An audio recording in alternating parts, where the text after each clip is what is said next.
School থেকে ফিরে বাবার দোকানের সামনে বসে অজর কান্না, এই জলে, এই চোখের জলে আপনাকে ভেসে যেতে হবে। আর আপনি বলছেন জমি উদ্ধার করবেন। আপনি নিজে কালীঘাটের টালিনালার জমি জবরদখল করে নিজের বাড়ি এক্সটেনশন করিয়েছেন, মিটিং হল তৈরি করেছেন। এখনই আমার সঙ্গে চলুন। 10 বছর আগে কালীঘাটের নালা কি ছিল, আজকে কি হয়েছে চোখের সামনে দেখিয়ে দিতে পারি আমি। জবরদখলকারী যদি কেউ হয়, নালা ক্যানেল যদি কেউ বন্ধ করে থাকে, ইরিগেশন যদি বন্ধ করে থাকে, তার নাম মমতা ব্যানার্জি এবং তার পরিবার।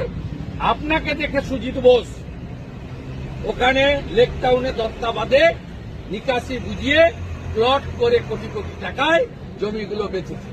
তাই সুজিত চোর আর আপনি